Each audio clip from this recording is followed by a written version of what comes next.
سپینګیري ځوانان او ماشومان لیدو ته راغلي. کورش یا غېږنیونه چې یو شمېر یې دودیزه لوبه بولي. د هیواد په ځانګړې توګه شمال ختیځ زون کې ګڼ شمېر مینوال لري.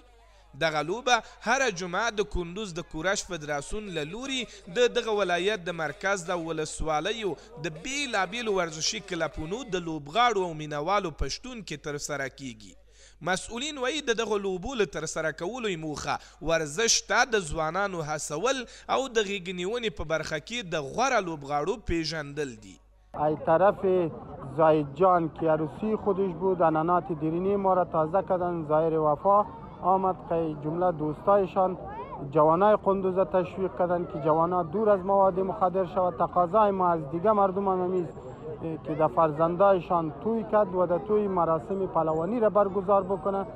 په ورته مهال غېږنیونکي او د کورش لیدونکي مینوال چې د لوبې نندارې ته راغلي پهلواني د مینې ورورګلوۍ لوبه بولي وایي د اسلامي امارت په واکمنۍ سره سیمه ییزې لوبې ژوندۍ شوي او پاملرنه ورته زیاته شوې. ما بسیار خوش هستیم که کسایی که توی میگیرن رقم مسابقات برگزار میکنه به خاطر رشد ورزشکارا. الحمدلله طبق نامزده من بالا کردم. عریف خود شکست دادم.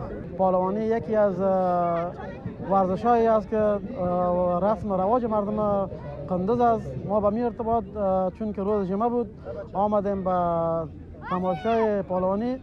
بسیار یک فضای خوب و فضای آرام مردم سیل و پهلوانی خود دارند. د کورش فدراسیون مسئولینو په خبره د اسلامي امارت په واکمنۍ سره هم مهاله موسیقي اوریدل او جوړېدل بند. ولسونه د خپلو خوښیو مراسمو کې غېږنیونه او دې ته ورته لوبې جوړوي چې له یو لوري ورزشکاران هڅول کیږي او بل لور ته خلکو ته د سالمې ذهني او فکري تفریح زمینه برابریږي.